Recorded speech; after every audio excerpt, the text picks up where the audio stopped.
Welcome everyone to our last episode of For the Fans for this season. Just had the Super Bowl. It was a crazy, awesome, fun, exciting time for everyone that watched it. Some people didn't enjoy it as much, others enjoyed it more than others. That's really kind of like a good summary of people watching it. I think one of the jokes I saw earlier was that it showed like a map, and it's like people happy the 49ers are in, people happy the Chiefs are in, and then there was a giant portion of the map that's like people that are happy the Patriots aren't in it again. But Oh man. yeah, welcome. McKay, you go ahead and take over while I'm trying not to laugh at my own joke. I'll do the laughing for you. No, it's been a wild, action packed, dramatic, dare I say, surprising 100th season of the NFL. There's been a lot of cool moments, a lot of amazing plays, a lot of surprising moments that have really come to define this season. And I got to say, Shane, I'm really impressed with, first of all, how the season played out, how it ended. I think it's been one that's definitely to remember. That, of course, was capped off with the Kansas City Chiefs returning to the Super Bowl after a 50-year hiatus, winning it, and also getting to see, Andy Reid wins his first Super Bowl, and Patrick Mahomes essentially becomes an NFL legend. And I think the main reason that we should say that the main reason he becomes an NFL legend, one, I just love the dude. The dude is an awesome guy. He tweeted back in like 2013 or something. He's like, man, he's like the best feeling in the world has to be like when you win the Super Bowl and you tell the camera and you tell everybody that you're going to Disney World as the quarterback. He's like, there's probably no better feeling that he did that this past Sunday, and also with that, he becomes the youngest player in NFL history to win the Super Bowl MVP and Super Bowl in general. An MVP. Yep, and the MVP. I mean, he did a lot, and he's. You know what? You know what makes me sad? He is my age. He is 24 years old. Now I feel like, wow, some guy my age just won the Super Bowl, and Yeah, I've what are done you like doing with your nothing. life? I'm like, I've done nothing with my life. This is pitiful. No, I agree. Yeah, it's really cool to see Mahomes pull it off because the last time we saw something of this caliber was a guy named Tom Brady. And, we're kind of seeing the decline of him right now, possible decline of him. And so it's nice. We're seeing the next generation come in. And, Mahomes definitely solidified his status as that amazing player with this season, with, coming into this, being the defending MVP, having a pretty good start to the season, then gets a knee injury, then comes back, leads his team to a bye week in the AFC playoffs, and then through the entire postseason has to rally his team from 10 or plus more points of a deficit, even during the Super Bowl. I mean, you talk about a divisional round, AFC Championship game, Super Bowl. Chiefs had to do it every single time, and they pulled it off. It was pretty cool. Yeah, I mean there were many jokes made about like how the Chiefs were joking around, like a bunch of like memes were made about like, hey, why don't we give everybody in the playoffs like a 10 plus point lead, and then we'll just come back and stomp them into the ground. So that is pretty fun to watch. Yeah, I mean, in all honesty, like I actually really enjoyed the Super Bowl. I think it's one of the better ones we've had in a little bit. I agree. Um, just to kind of go into the Super Bowl itself, Shane. I think we'll clear this out first. Our predictions were so.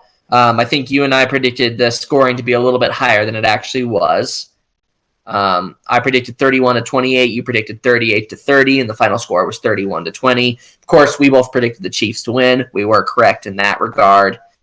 Um, I think this gives us a good opportunity now, since we have so many games to talk about, and since we kind of, everything is all said and done, we're heading into the offseason. I think we need to talk about some of those big plays from the Super Bowl. What do you think? I would definitely agree. I mean, There were a lot of big plays, and I think I talked about this last week where I said the 49ers were going to come out strong against the Chiefs, and I felt like they did. But I felt like they slowed down a little bit more and a little earlier than what I expected them to. And here's the interesting thing with that, because that's one of the questions that we kind of want to talk about tonight is where did the Niners go wrong in the fourth quarter? Because that really, if we want to pick a specific point in the game where things went downhill for the Niners, obviously, of course, it was the fourth quarter. That's when the Chiefs rallied, and of course, by that point, it was pretty much a done deal. We knew who was going to be winning Super Bowl 54. What I want to discuss here, Shane, is it seemed like things were fairly even within the first half. Obviously, they scored, they're both 10-10 at halftime. But my question here is if we had to pick between those two in the first half, who was more dominant? Because in my mind, I think it was the 49ers. I think the Chiefs had a little bit of nerves. I feel like Patrick Mahomes really wasn't playing all that well. And maybe the Chiefs could have done better in the first half, but because of those nerves, I feel like just the 49ers were really able to have control for most of that first half. I would agree that the 49ers had control. The interesting thing was, so watching that game, first quarter, yes, the Chiefs were winning 7-3. And they ended at halftime with the score being even. Thing is, with it, the defense was doing its job in the first half. Like we talked about last week, where if the 49ers want to win, they have to get to Mahomes, and they have to get to him often, where they don't give him that time, and they don't let him have the time to analyze his big, deep threats. And for that first half, we saw that a lot. But I felt like the 49ers could not capitalize at all on offense, and I think if they were able to capitalize on offense more in the first half, they could have easily walked away with the Super Bowl. No, I agree. I think, the struggling side that came for the 49ers was their offense. Now, this leads into, some of the questions that I have as far as the offense went. Because obviously, yeah, you said it yourself. The 49ers defense did its job. It did a good job of containing Mahomes. If I remember correctly, Mahomes was sacked 4 times. Threw an interception even. I think he threw just 2. He threw two throughout the game, but I think first half he only had the 1.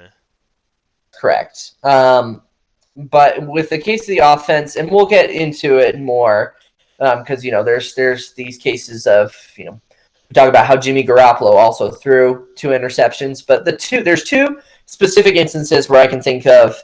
Okay, yeah, the offense wasn't really all that locked in, but then one of them wasn't so much. One of those cases, of course, was actually towards the end of the fourth quarter, where Jimmy Garoppolo just full-on airmailed the football. Like he had full-on sailed past his receiver, just all the way down. Pretty the Chiefs' hands. What was that, sorry? Right into the Chiefs' hands. Oh, no, this was not when he threw an interception. It was straight up when it just bounced on the ground. Got it. And I feel like that was sort of the things where it's just like, Jimmy, what are you doing, dude? And it was confusing to see him kind of like pull out those moments when it seemed like the ground game was working so well against that Chiefs defense. Even though that Chiefs defense was trying to throw all they could against stopping that run, and they were still getting through. And so I want to talk, I think we can talk about that afterwards, about, the running game, and should the Niners have talked about the running game. But the other moment that I was thinking of that regarded the offense is kind of like a, coulda, woulda, shoulda, was that offensive pass interference called on George Kittle. Ooh, yeah. But I think before we premise anything, because I know there's going to be a lot of 49ers fans that are going to be like, that was not pass interference. I was at my wife's family's place. It was a bunch of her cousins and aunts and everything. And they're all from San Francisco Bay Area. So they're all 49ers. It was me and one of her cousins' husbands who were rooting for the Chiefs. It was just us two. And when that pass interference happened, everyone was pissed. They're like, that's not pass interference. How's that pass interference? I'm like, it's a pass interference because you can see Kittle fully extend his arm to create the distance between him and the defender to catch the ball. That's the whole reason why he got the pass interference call. I said it to you, that that push off looked more obvious than Michael Jordan doing it in the 1998 against the Jazz. I mean, that's the best way that I can describe it. That's exactly it. And I know, yeah, a lot of people were really upset with that call because, I think if Kittle had made that catch, then, obviously that probably would have been able to set up the 49ers for a touchdown, or if at the very least a field goal that would have given them a really good advantage over the Chiefs. But it's one of those things where it's just like, well, you coulda, woulda, shoulda. You don't exactly know what happened. If you ask me, and obviously you agree the same way, it did look like an offensive pass interference call. His arm was fully extended. I understand that some people are saying, well, just let him play the game and whatnot, and that it was really close. But I don't know. I feel like cases too where I was like, okay, maybe the 49ers are not quite locked into gear on offense as they should have been. And part of that may have just been because it was Garoppolo trying to use the air game instead of the ground game. We all know what works for the 49ers. It's the ground game. Look what it did. Look what they did to the Packers in the NFC Championship. Yeah, and I think even the big thing, so, I mean, even they let Kittle get away with that, which, I mean, I personally think the refs made the right call. I think the refs were actually pretty solid in this game. The other big call, and correct me if I'm wrong, I believe the Chiefs were on offense. They were going right down, and they were like in touchdown. Chiefs receiver goes up to catch the ball for the touchdown, and the 49ers player doesn't turn around, doesn't play the ball, nothing, and gets that defensive pass interference, which I think is what really sunk the 49ers ship for the Super Bowl as well. Yes, that's right.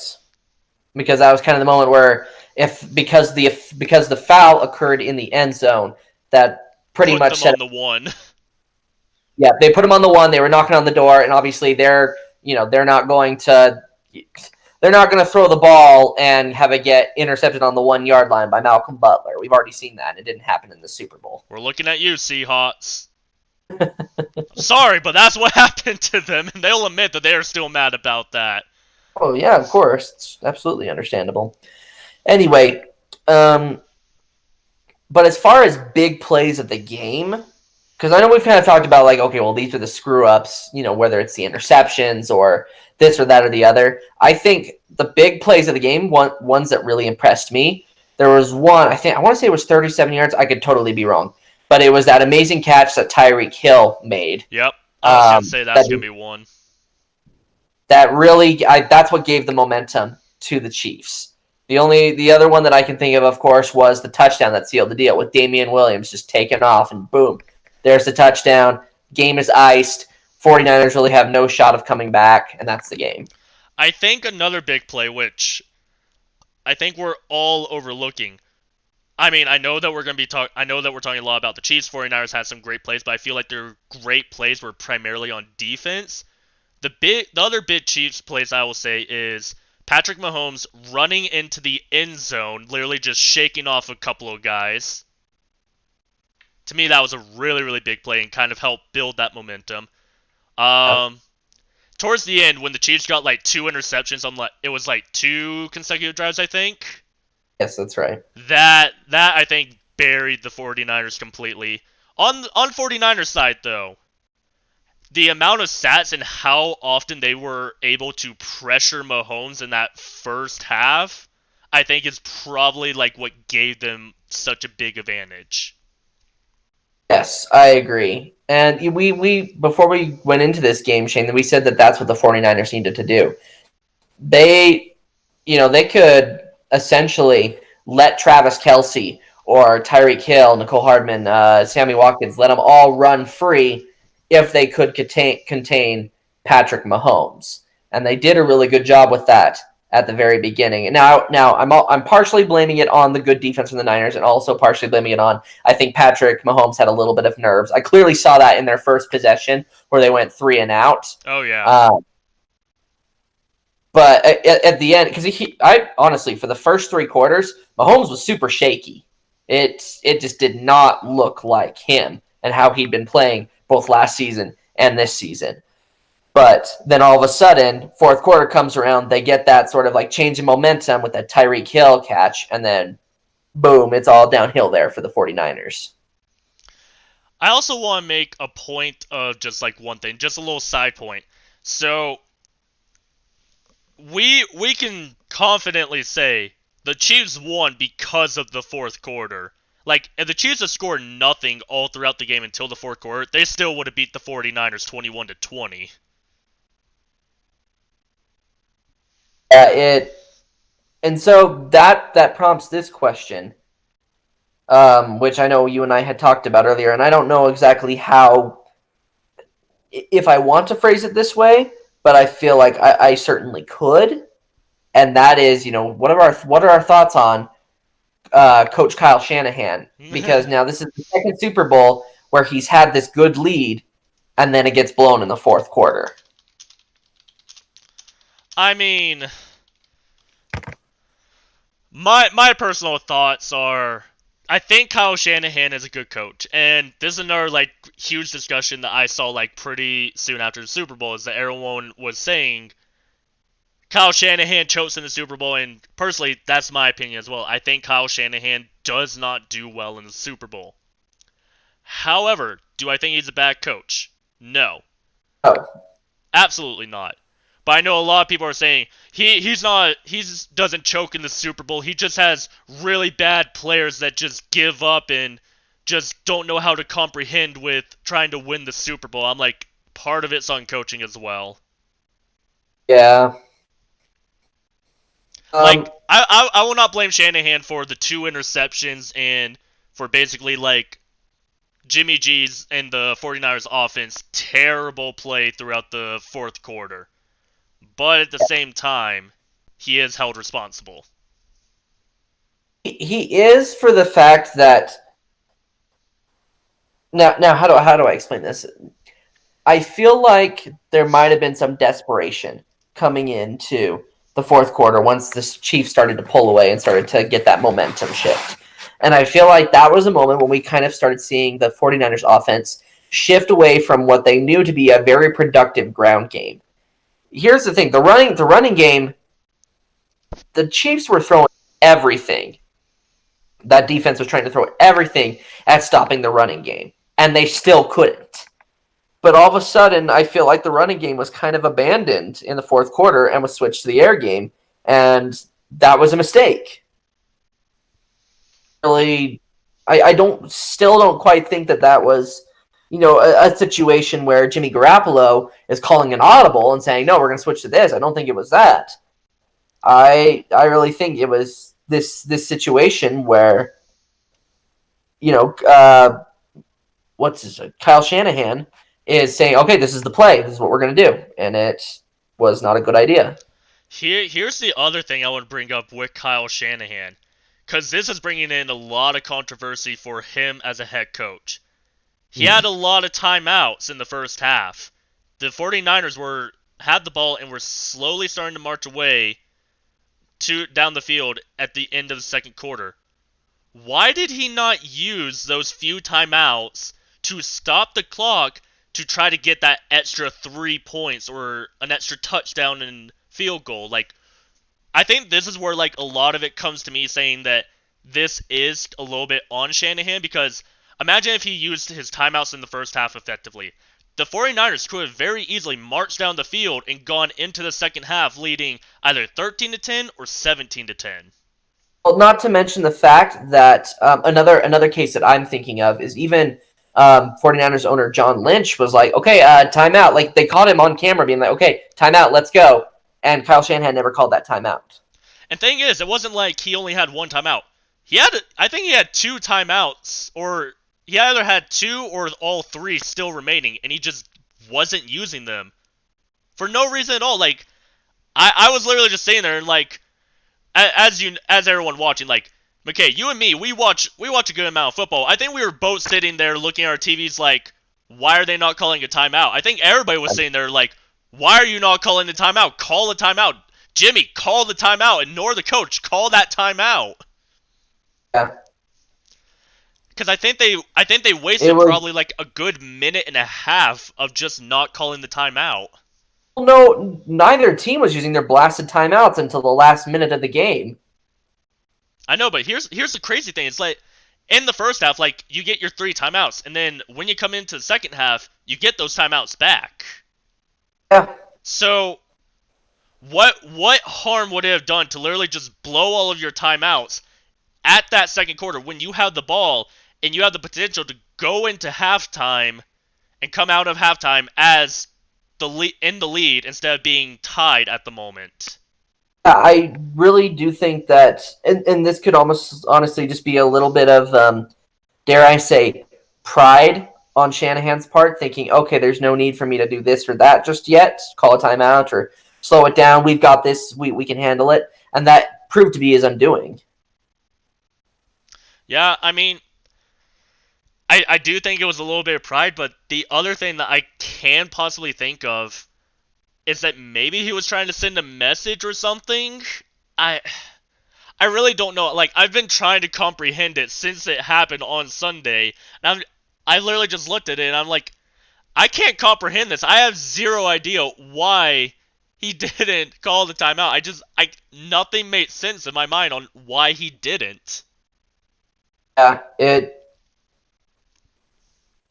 didn't really quite make sense as to why that asset was never used. I understand why Andy Reid never really had to use the timeouts, but I didn't understand why Kyle Shanahan did not use that to his advantage.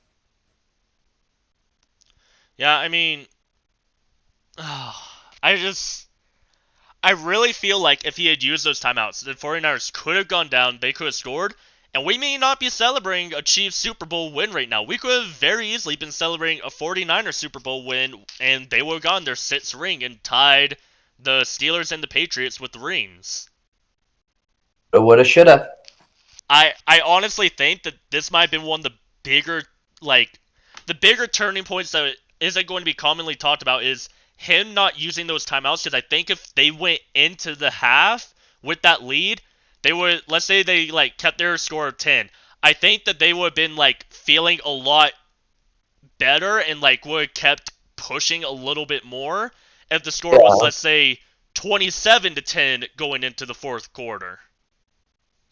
Yeah, there would have been, maybe less urgency. I don't know.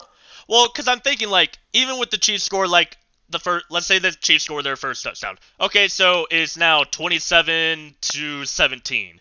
Okay, we still have a 10-point lead.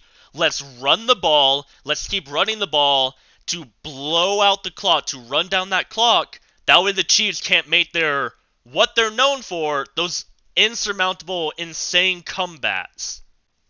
But the running that happened, the run game to take time off the clock, that didn't happen. It didn't happen either, back when the 49ers had the lead or when they knew it was effective for them once the Chiefs had taken the lead.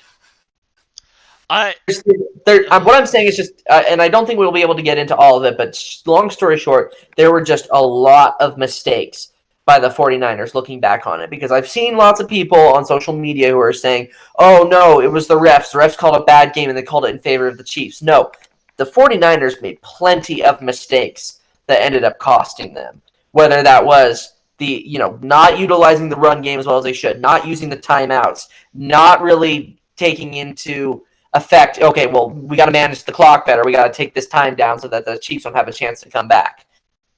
There were just a lot, and has led to the fact that we are celebrating the Chiefs' second Super Bowl win ever instead of the 49ers getting their sixth ring.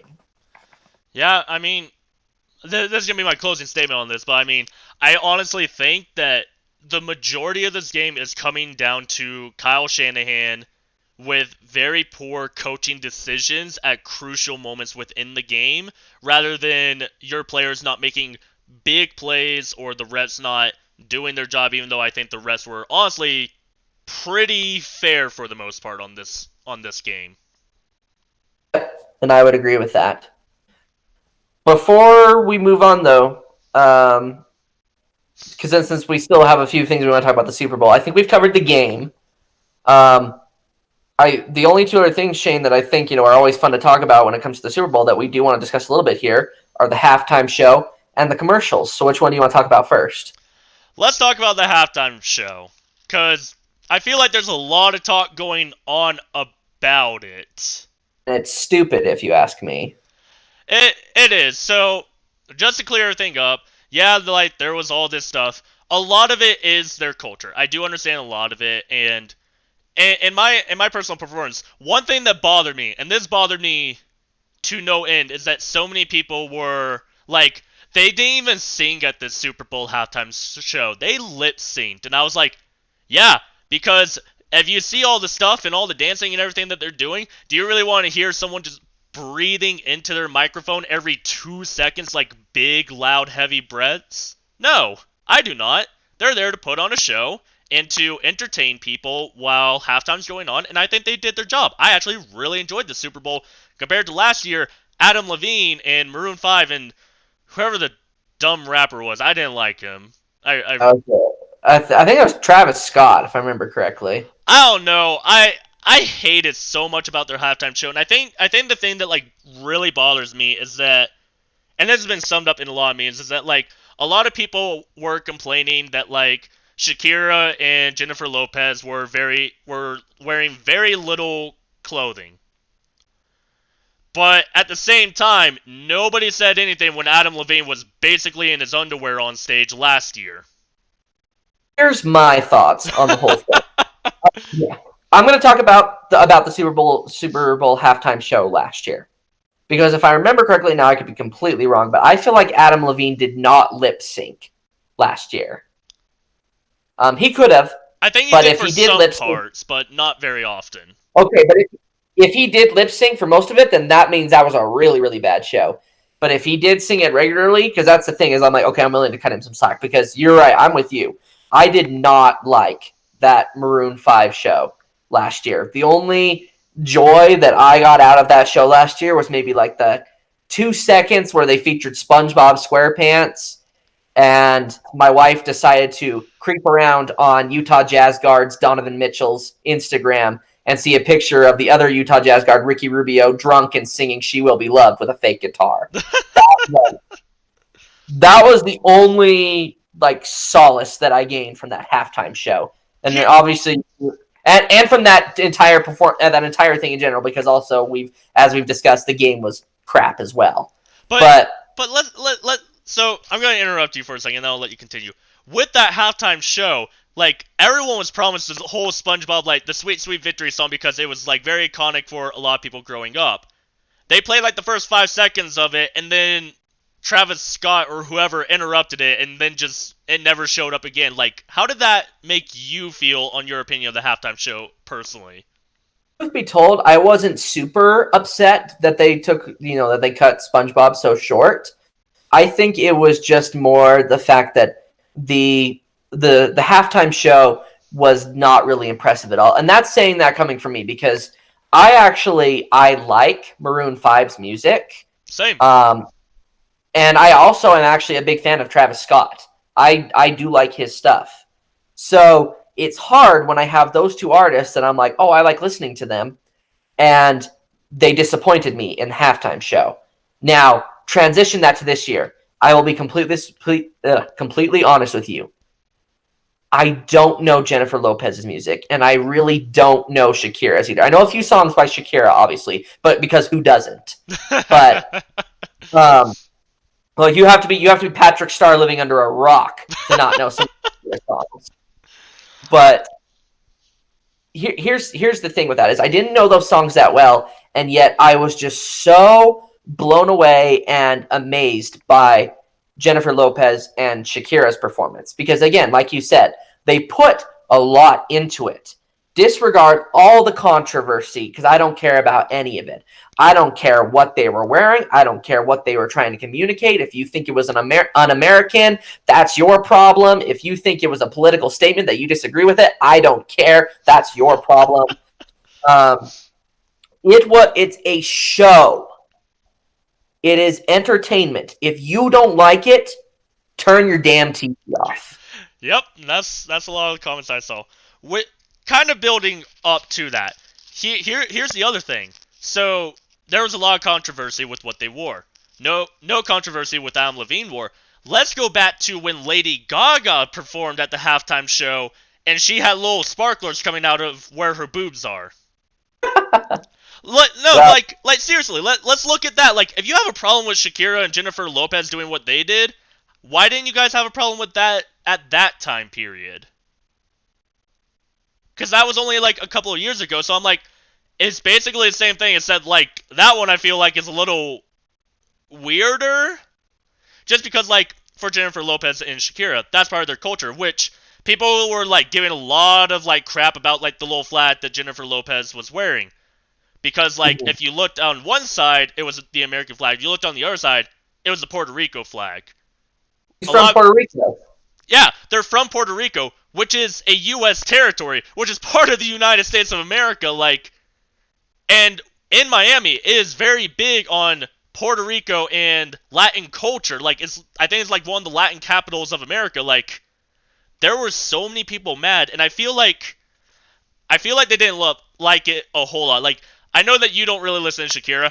I actually grew up because, for whatever reason, I think I was watching Fast and Furious, and like a lot of it has like a lot of Spanish music in it.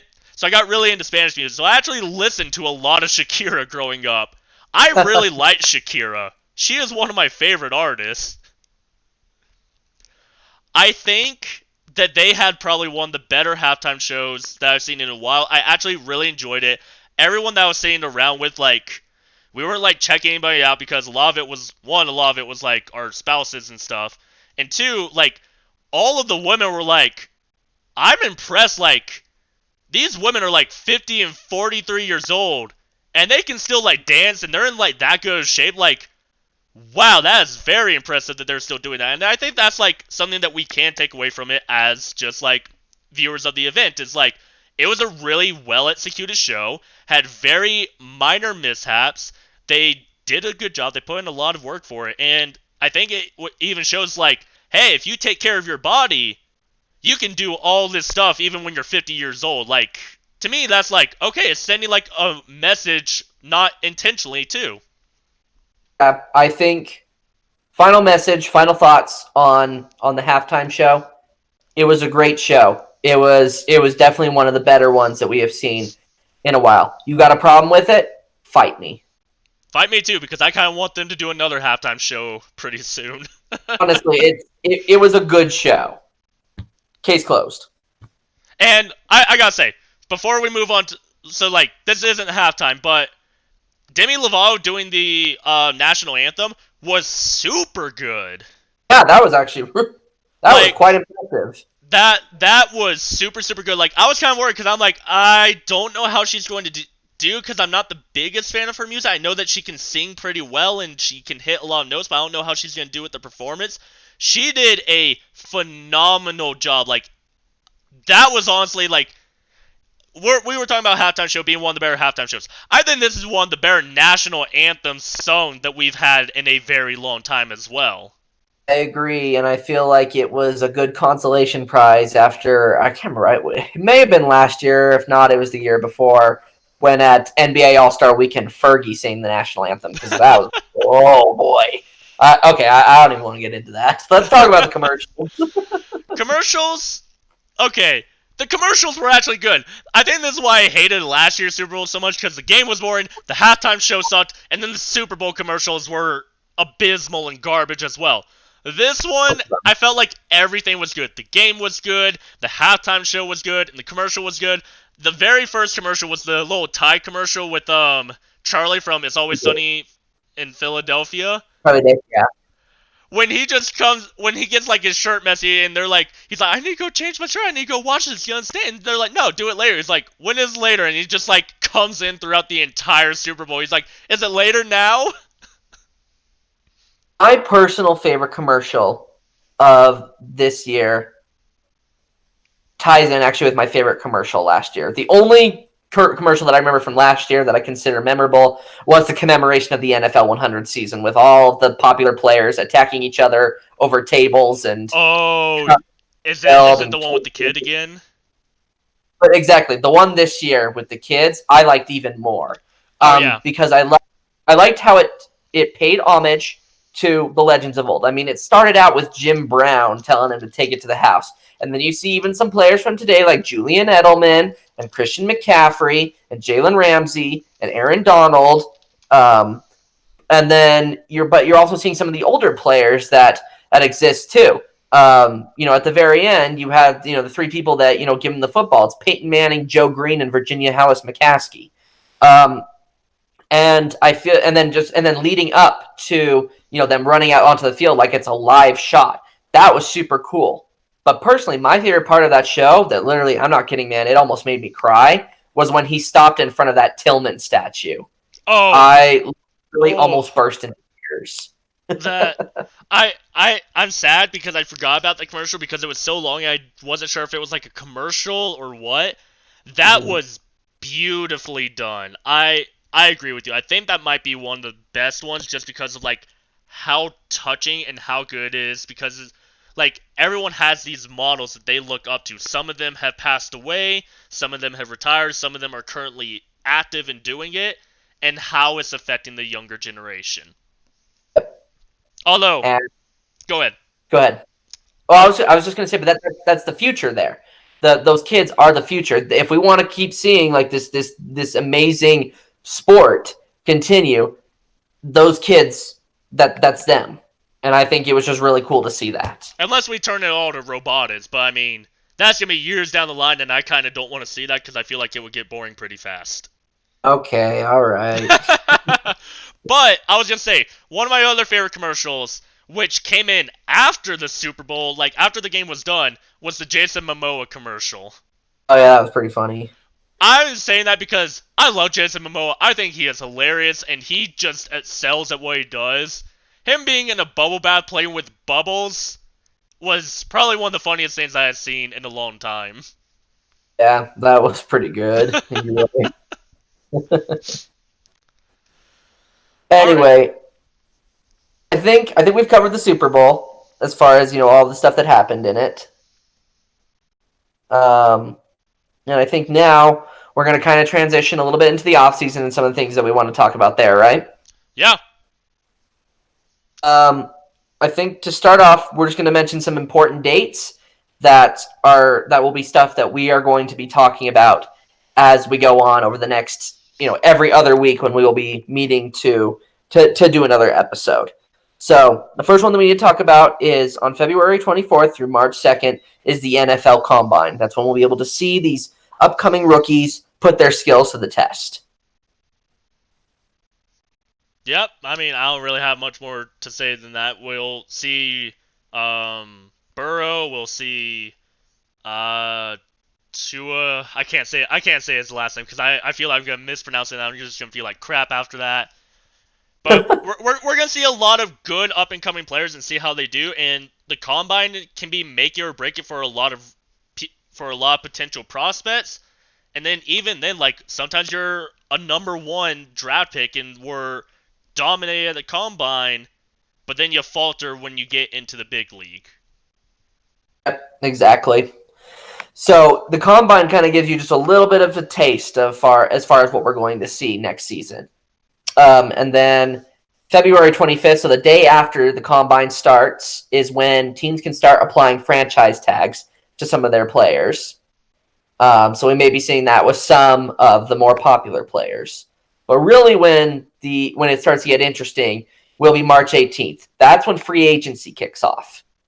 And then we're going to kind of start to see, okay, what's going to happen with some of these really well-known household names that we've been talking about. And we got a few of them on our list as well.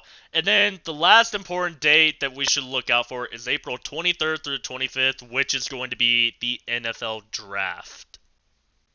Yep, and obviously that's a big one that we're going to be talking about. That's actually a really exciting time. Like, I really enjoy the NFL Draft just because I kind of get to see. I don't know. How do I put it this way? I like knowing who the first overall pick is. I like kind of knowing your team's pick. Well, no, I like not even necessarily that. I like theorizing who's going to go where, and I also like to laugh at teams when they pick someone dumb, and you're like, "Why'd you pick him? Are you freaking serious?" Like that I enjoy. Like when the Giants picked Daniel Jones, I laughed. When the Cleveland Browns picked Johnny Manziel. Yeah, that's another one. When most NFL teams skipped over Lamar Jackson. That one just made me shake my head in disappointment. The Chicago Bears took Mitchell Trubisky over Deshaun Watson or Patrick Mahomes. Oh, trust me. I mean, my team grabbed Leonard Fournette over both of them as well. So, I mean... It's not as bad as Trubisky, but it was still pretty bad for a while. Yeah. Yeah. Oh yeah. Um. So important dates to keep in mind. Then Shane, we just have a list of some players that we are just going to name off that we're like we need to keep an eye on these players come the off season. Let's talk about that a little bit, and then we can jump into our for the fun. Sound good? Sounds great. Okay. Well, here's the biggest name. No surprise here. Tom Brady.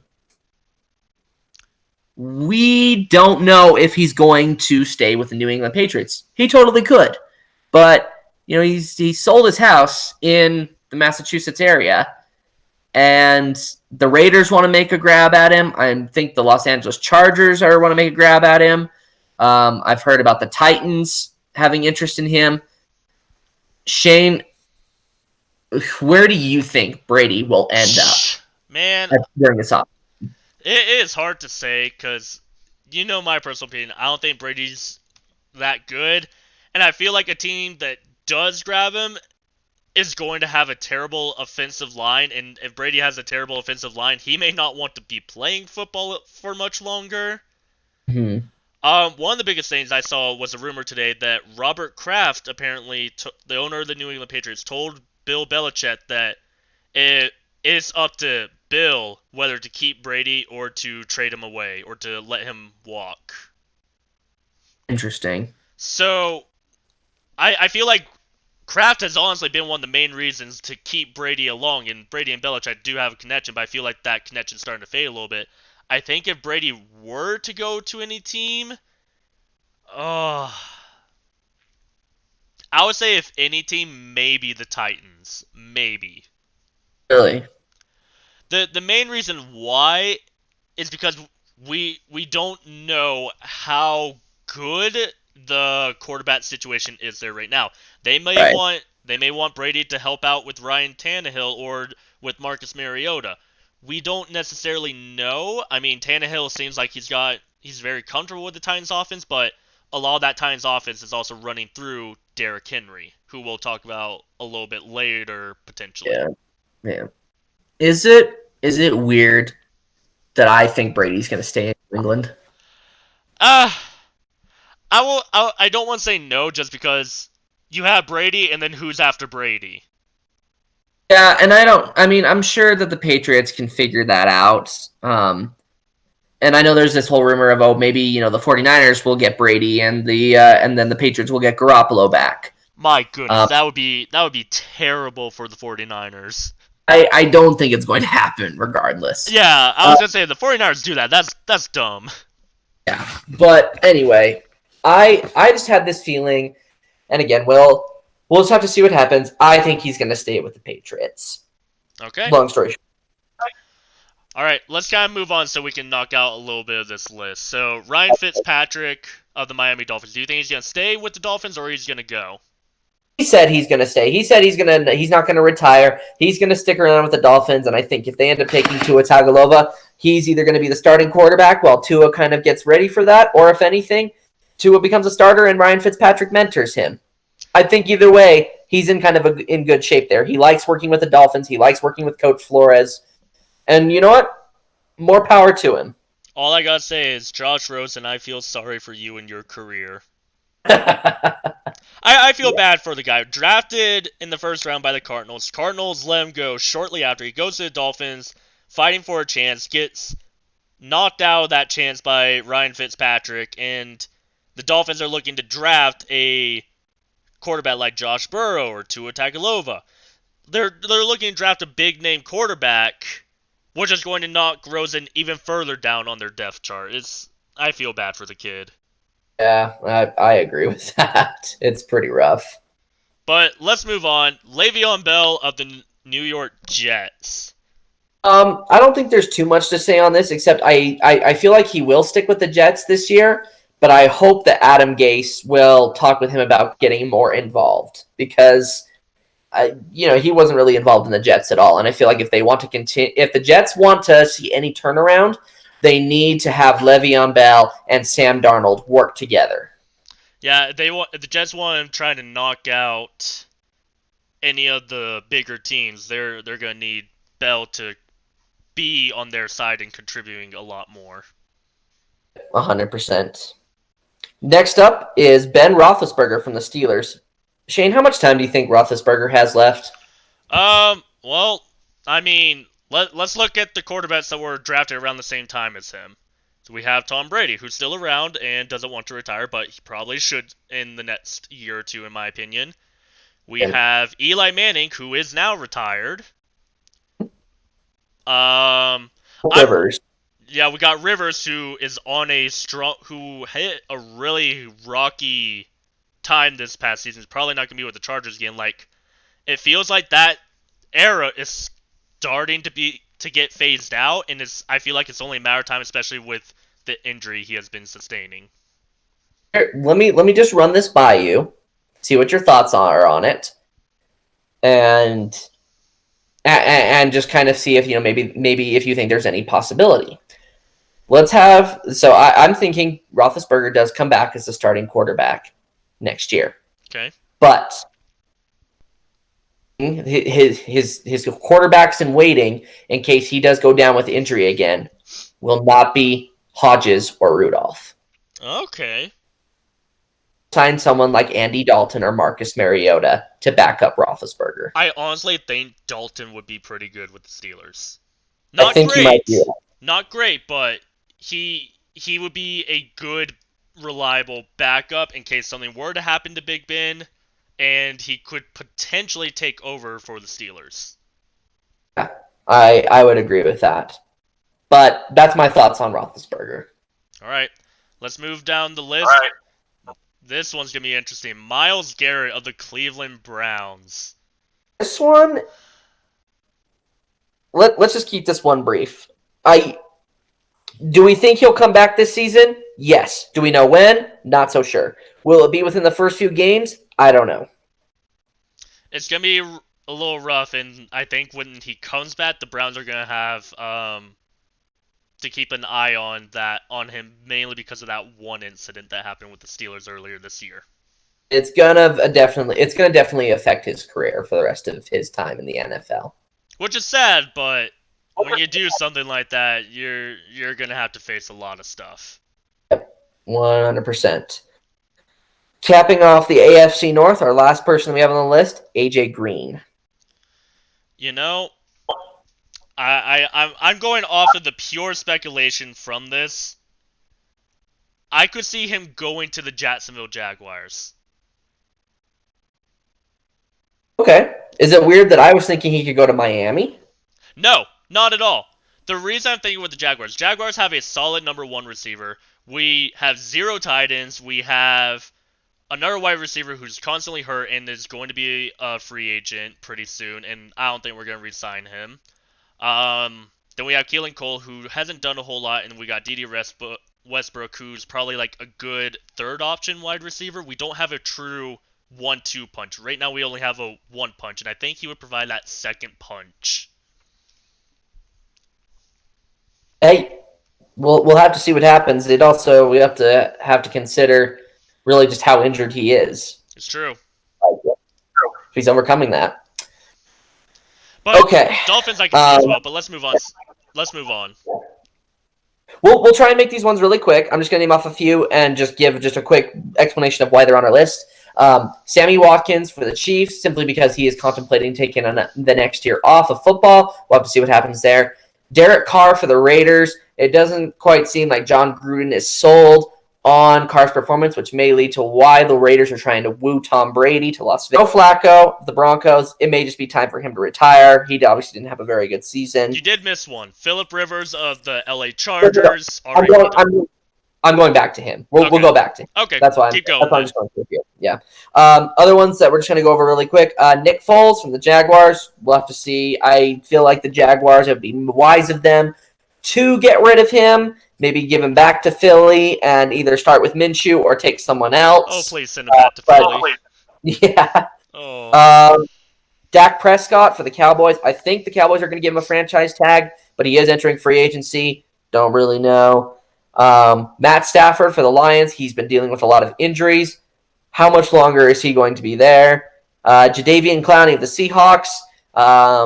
I don't think the Seahawks are going to re-sign him. So with as dominant as he is, it'll be interesting to see where he goes.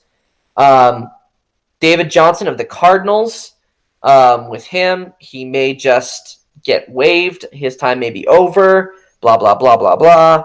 I don't really have too much else to say. And the last person I'm just going to go over really quickly is Todd Gurley. There has been some discussion that maybe Gurley may not play with the Rams next year. I don't know about that, but that's certainly just some speculation right now. We'll have to see. But that just leaves just a few more names that we want to maybe delve into a little bit more. First of which is Philip Rivers, as you were saying, Shane. Yeah, Philip Rivers. I mean, as everybody knows, the Chargers basically have come out and said that they don't plan on re-signing Rivers. Rivers said that he doesn't plan on returning with the Chargers, and he's moved him and his family of like 9 kids or something like that to... 9 kids. Yeah, man, that man has a lot of kids. They moved all the way out to Florida in between Jacksonville and Tampa Bay, so I honestly see him going to Tampa Bay to replace Jameis Winston, who had a really bad season. And so I can agree with you on that. The only other place that I could see Philip Rivers possibly going is to Indianapolis, which brings up another one that we need to talk about, and that's the future of Jacoby Brissett. I don't think the Colts are sold on him as their guy under center, and I think they would rather have someone like Philip Rivers there. Yeah, I mean, I'm not sold on him. I can see that as well, But if Philip Rivers were to go to the Buccaneers, where should Jameis Winston go? To be honest, I think Jameis Winston could possibly go to the Panthers. That's a very interesting take. Oh. See... But the reason that I say that now, and obviously I'm not sold on that, because they have Kyle Allen there, and there is still the possibility that Cam Newton will stick around. And Cam Newton's another one on our list that we're like, I don't know. See, here's my thing with Jameis Winston, and this is a wild take, but I'm gonna shoot my shot and say it.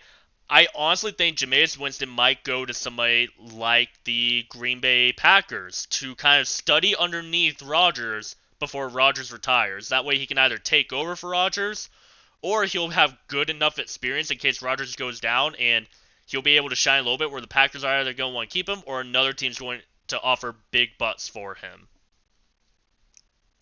Yeah, I can see that. Let me run this by you. I don't want this to happen. In no way am I suggesting that I want it to happen. Bears? Yeah, what if Winston went to the Bears as the backup option to Mitchell Trubisky? I think that would be a dumb move by the Bears. I would agree, obviously, because I don't want him there. But for some reason, I almost feel like they would do that just because they do need someone there as a solid backup option if and when, in my opinion, Trubisky sputters. I mean, Trubisky's going to sputter, and then you're going to get in Jameis Winston, who's going to throw 50 touchdowns and 50 interceptions in one season. 50 touchdowns is better than what Trubisky's been throwing. But then again, the interceptions is the problem. Yeah. I was like, I don't know if those 50 touchdowns are worth those 50 interceptions. Yeah, obviously. Then with that, the only other name... there's 2 more names on here that we haven't discussed. One is Ryan Tannehill for the Titans. Do you think he will stick around in Tennessee? I think that he will. I think he's really liking what Tennessee's offering, and Tennessee, I think, is happy with what his performance has been so far. I honestly think he'll stay there too. Oh, and excuse me, I mentioned Cam Newton briefly, but he needs to be brought up as well. You and I have discussed before, it'd be great if Ryan Pace, the general manager of the Chicago Bears, woke up and pulled his head out of his butt and swallowed his pride and decided that Mitchell Trubisky really isn't all that and brought Cam Newton to Chicago, and maybe perhaps the offense would actually get something going there. I don't know. Cam has even said he's wanted to go to Chicago in the past if he were to leave Carolina. I know, but again, one can only dream. Yeah.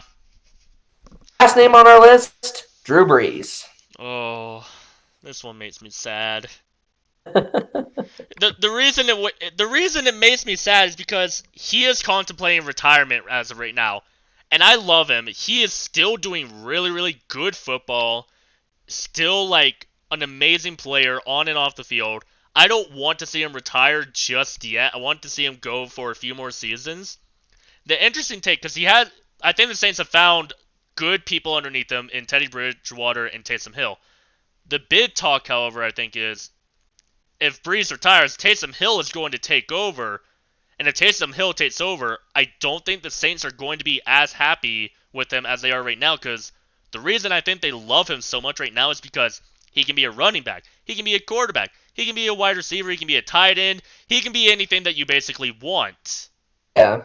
And if you fully put him onto quarterback, it's going to be a lot harder for him to be that offensive weapon that really made an impact on the Saints in the first place.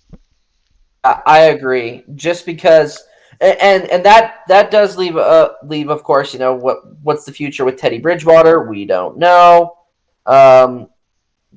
There's a lot that will be interesting to be. First of all, we have to find out what is going to happen with Drew Brees, and then that will sort of determine the future of Teddy Bridgewater and Taysom Hill.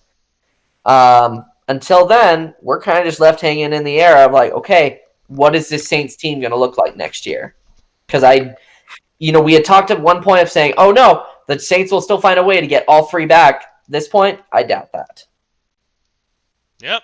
But with that being said, I think we went through all of our quarterbacks. So are you ready to move on to our For the Fun topic this week? Let's do this. And hopefully we can keep this kind of compact. I don't know, though, because this is going to be fun. This is our For the Fun topic for this week is our way too early picks for the playoffs. So Shane and I are going to go through every single division in the NFL, and we are going to determine who is going to come out the winner from that division. And then we will say, in our own words, who we think will be the two teams playing in the AFC and NFC championship games, and who will be the two teams playing in Super Bowl 55. Again, if you're hearing this and you're like, oh, what the heck? Why would you pick them? Again, let's hear your thoughts on that. Because again, I feel like there may be some surprise on general levels depending on what Shane picks or what I pick. Yeah. Anyway. All right. So you want to start with the AFC or the NFC? Let's start with the AFC. All right. AFC East, I guess? Yep. All right. My way too early pick on who's going to win the AFC East is going to be the Buffalo Bills. Here's the thing for me, and I'm just prefacing this really quickly. This is even if Tom Brady remains with the Patriots. So you hear me out now. Even if Tom Brady remains with the Patriots, the Buffalo Bills will take the AFC East next year. I think it might actually be easier for the Bills to take it if Brady stays with the Patriots, in my personal opinion. And you know what? I might agree with you on that, unless, of course, Brady gets some better receivers on his side. Then it might be a little bit more of a competition between the two. But I think it would definitely be an option between those two. The Jets, obviously, are nowhere near ready. The Dolphins, I don't think having Tua Tagovailoa on there is going to get them to the playoffs this year. They're still in rebuild mode. Although we did see the Dolphins beat the New England Patriots in the final week of the regular season, so anything's possible, I guess? Anything is possible. Thank you, Kevin Garnett. I don't know. I'm still going to go with the Bills on this one. I don't think they're going to go very far. Again, I almost think that they might continue the curse and not win a playoff game again next year, but I think they will win the AFC East. All right. So let's move on to AFC West then. Yeah. All right. Who's your pick for winning the AFC West? Defending Super Bowl champions. I mean, I can't disagree with you on that. Patrick Mahomes seems like he's the Nets' Tom Brady. He's not going to be slowed down anytime soon. The Chiefs are looking pretty solid, honestly. Yep, and I think, judging by their competition, the Chargers will be in a bit of a rebuilding with a new quarterback and trying to find some weapons around him. The Raiders are going to be in a little bit of a figuring out situation in Las Vegas, even if Tom Brady joins them. And the Broncos, it's still not their time either. Even though they may be aggressive in the offseason, it's not going to happen. Yeah, I mean, I think the Broncos would probably pose the biggest threat, but it's still not really much of a threat for the defending Super Bowl champs. It will be the Chiefs for the AFC West. How about the AFC North? I mean, my personal pick is going to the Cincinnati. No, I'm kidding. Not going to the Bengals. No. I'm going to pick with the number 1 overall from this past season, the Baltimore Ravens. Now, I'm going to agree with you, but let me just throw this in there. The Pittsburgh Steelers will take one of the wild cards. Oh, yeah. I was not going to count the Steelers out. I think the Steelers have a good shot at a wild card. Okay, and the AFC South. I want to hear your opinion first, because I know who I'm picking for this. I want to see what you are going to pick. Are you picking the Jaguars? No. Yes. Haha, my wife owes me a cookie. Wow, I can't believe I was actually betting on to pick the Jaguars. No, trust me, I know what's going on down there. It's not pretty right now. I was betting that you wouldn't pick the Jaguars, so... I'm surprised your wife thinks I would. I love my team, but I know when they're bad. No. I am going with the Houston Texans. I understand that the Tennessee Titans have kind of, done this thing where it's kind of like, with Derrick Henry and Ryan Tannehill. No, I am still going with the Houston Texans to win the AFC South. I'm also going with the Houston Texans. I think that they're just the better overall team. They have the most completed assets. I will say I do not think the Jaguars will finish last in the AFC South next year. I agree, and I think the Colts will finish last. I was thinking the Colts as well. I think the Jaguars are definitely going to need to be rebuilding next year, and it's going to depend on if Foles or Minshew starting. I think Minshew starting is a better chance, but I think we're in a big rebuild right now again because we haven't gotten out of our rebuild. Give us like 2 years. I think we'll be fighting for contention. Nice. All right. Okay, well that clears the AFC. NFC now. How about the NFC East? Oh my gosh, the garbage division. You laugh, but I don't know who to pick because they all sucked, and I don't think there's gonna be much improvement anywhere. Can I make a bold prediction? Say the Redskins. I was thinking the Redskins, to be honest. Yeah. But again, okay, here's why I'm saying that is because I feel like with Ron Rivera as the coach, cultivating Dwayne Haskins' ability, getting some good picks from the draft, the Redskins could be a bit of a surprise next year. However, now that I think about it, now that the gears are kind of turning, I'm going to say that at best, maybe the Redskins will get a wild card. And even then, that's pushing it. Truth be told, my pick for the NFC East will be the Philadelphia Eagles. I was probably going to say Eagles is a safe bet, but I think if the rest of the NFC East doesn't pay attention to the Washington Redskins with Rivera coming in as head coach and then getting some good draft picks, I think the Redskins will probably be the sleeper in the play. I think the Redskins will be a sleeper team for next season. Yeah, for sure. All right, let's move on. How about? Go ahead. So okay, go ahead. I was going to say we can move on. I know. I was going to say you pick the next division. NFC West. This one I say is hard because 3 teams did really, really good this season. And I'm going to say I think the 49ers are going to probably take it again, but expect the Seahawks to get into the playoffs again. I'm going to offer a different take. Okay, I'm ready. I'm going to say that the Rams come back. Really? I'm going to say that the Los Angeles Rams take the West. It's a very bold prediction, I understand, but I feel like they are going to recover from a rather disappointing season, and they're going to come back and do what they were doing the last few years, where they end up taking the number 1 seed for the NFC West. That is bold. Okay, so do you think any other team in the NFC West would get the other wild card spot then, or possibly 2 teams in the NFC West getting the wild card spot? No. Let me put it to you this way. If it is the Rams, in fact, who end up taking the NFC North, then it will be a fight between the 49ers and the Seahawks for that last wild card spot. I don't think all 3 will go in. Okay. Better between the 49ers and the Seahawks, it would be the Niners in the wild card. If that's the case, I really don't know. NFC West, I would say, is probably the division I honestly don't know. I can see any of those three teams. The Cardinals, I think they still need another year before they push anything. Yeah, I agree. All right, let's move on to the NFC North. Let me guess, Chicago Bears. Hey, no, I can't go with Bears. I want to so bad, but I can't. Oh. But hear me out here. I think it's going to be the Vikings. Oh, I'm with you. I was thinking the Vikings overall. I just feel like, okay, granted, I understand it's Aaron Rodgers, and the Packers still had a pretty good season this year, even though it ended with a disappointing thud at the NFC Championship. But if Aaron Rodgers is going to be in the playoffs this year, it'll be in a wild card. I think the NFC North champion this year will be the Minnesota Vikings. Okay, I can agree with you on that. I actually agree like 100%. I would say if the Packers don't get the wild card, it's going to another. I think both wild cards would go into the NFC West. Yeah. If the Packers don't get it. Yeah, for sure. All right, and then our last division, the NFC South.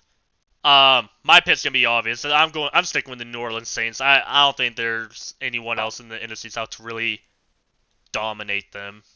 I am going with the Saints as well. The only thing that would change my mind on that, like the only other team that I'm like, oh, maybe, would be the Panthers.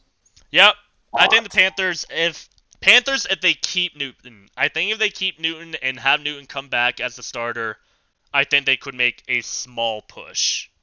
Yes, I think that is probably the most optimistic situation for the NFC South at this point. All right, so let's move on because we also are making even further picks. We also have the AFC and NFC championship games. So who do you think is making it into the championship games for the AFC? One hand will be the Kansas City Chiefs. Yep. Okay. The other one,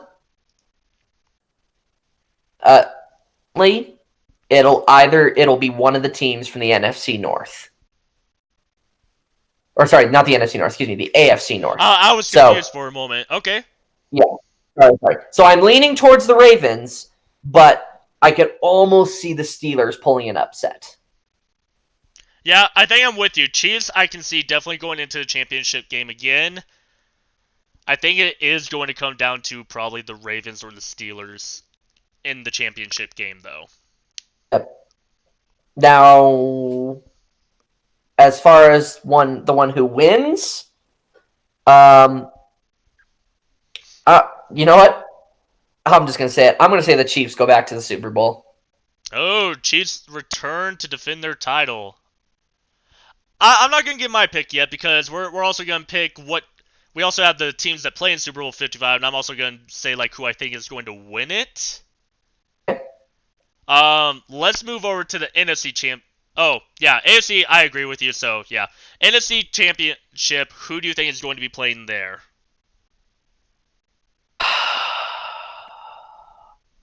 Let's hear your thoughts. I'm thinking the Seattle Seahawks will be in the championship versus the New Orleans Saints. You know what? I'm going to say the Saints is one. Yes. I'm going to say they're playing the Eagles.